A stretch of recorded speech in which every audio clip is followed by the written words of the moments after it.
Well, I was able to get this little pulley off of the motor. Came off the crank on the donor. It had two set screws. They were stuck too tight, and then it had a keyway in it. I just ground out the set screws, and the pulley's probably still good. It came off a snow blower. I don't know if anybody remembers that little snow blower I had, but we pulled the crank out of this one. Okay. And what the intentions on trying to make something happen there is, well, we got to cut that crank off, if that makes sense. And here's what I'm thinking. I mean, we're just now, granted, okay? Now, granted, you can say cobbling, you can say whatever. Hey, call it what it is. But I'm not going to put no money into it because you could just get another one, okay? Now, I got this little side plate off of it. That's what you just seen, the hole in the motor. There was absolutely no oil whatsoever. It had like grease or something. But that shaft comes up through this, through the backside. Here's the shaft. Okay, that's the crank. I've cleaned it up. We just need to cut it off. See, this part is what the will stick out as a spindle for the armature right there. Now, I can't really hold that and hold it at the same time, but it comes through the backside, and that's what that bolt's going into. It's a press fit, or just like a interference fit. It don't have no keyway, no nothing. It does have a keyway on the motor right there. But that just tightens up.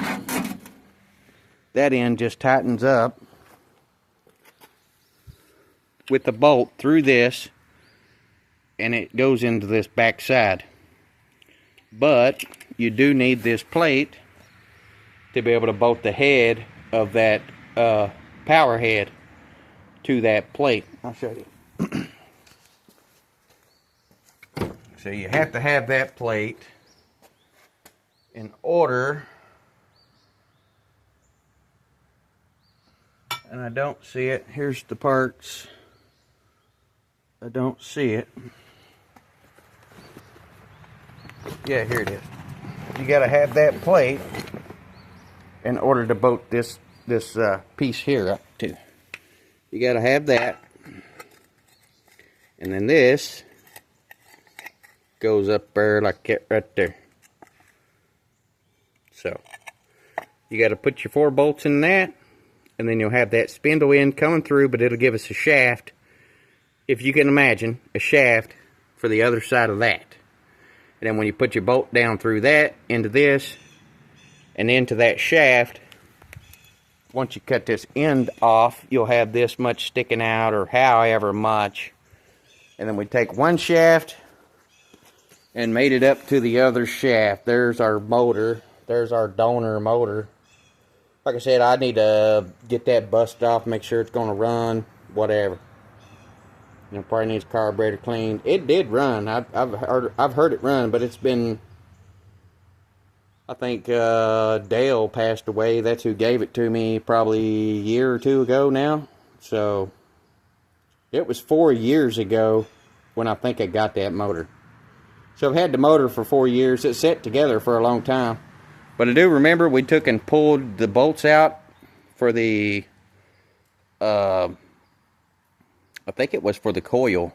The 2 bolts that went in there, I needed some bolts for that one, or for Little Red. I can't remember what it was.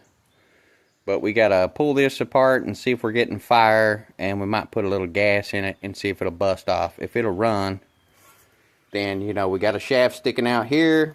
We'll have a shaft. Waiting on some cutoff wheels. We'll have that shaft. 2 shafts sticking out. Now this has a bolt hole in it, but that's going to be going to the power head to make sure that it can bolt together and compress together. And then it'll be bolted up to that plate. So I don't know how we're going to make it work, so to say.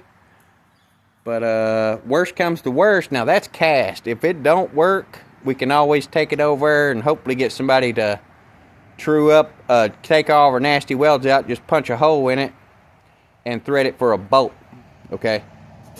And we can take that and run a tap in there and thread it for a bolt. We can put a bolt in it, make it just a square plate, put 2 bolts in it, bolt those 2 shafts together best we can.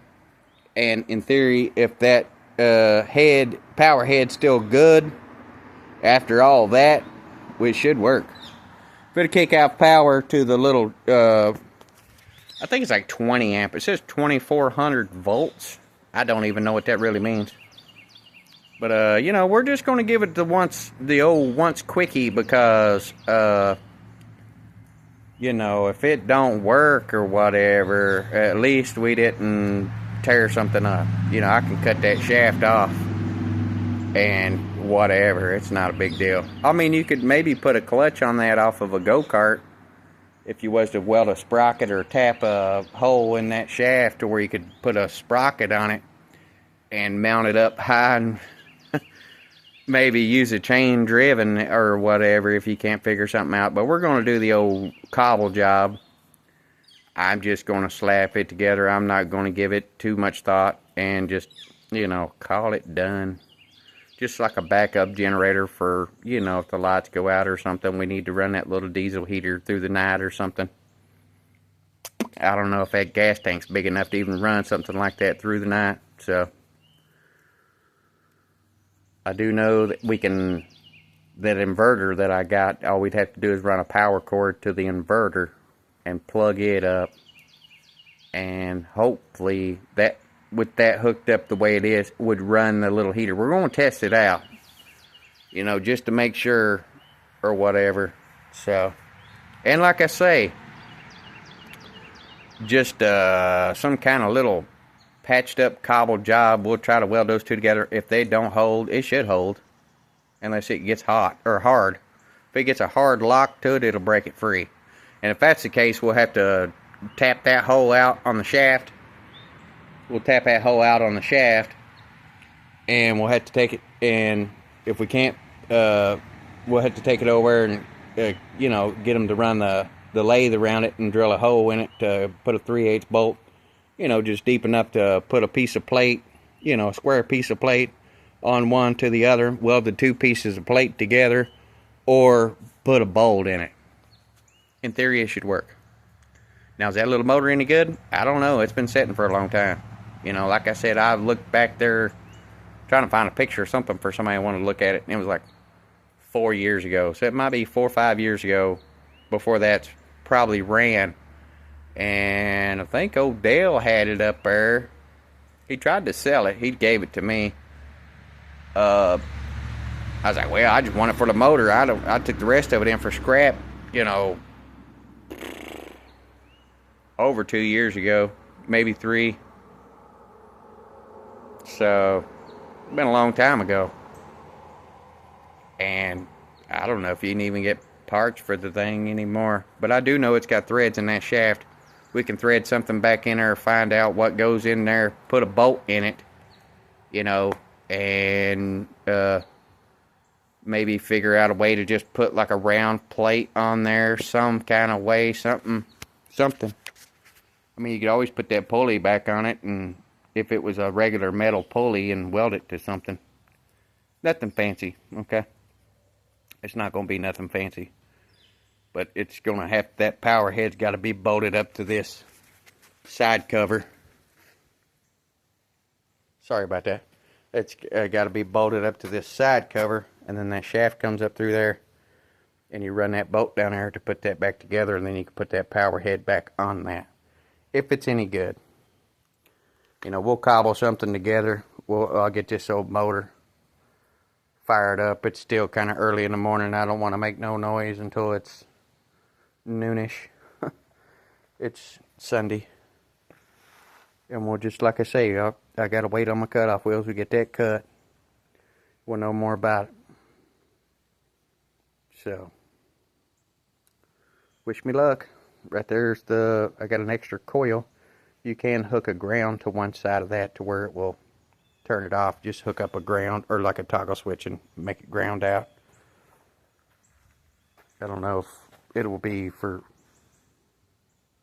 whichever one. I don't know if that was got the coil on it. I got to pull it apart and check it, and pull the carburetor apart and just kind of mess to it and maybe throw a little gas in it. Check the oil. It does have oil. That one didn't have nothing. So we're going to try to fabric cobble something together. You know, I do know if that shaft goes up through that housing, it will hold it true and square or whatever, and then you're at the mercy of lining two shafts up and, you know, put a little skip weld on both sides. See how bad it vibrates or if it even works, you know.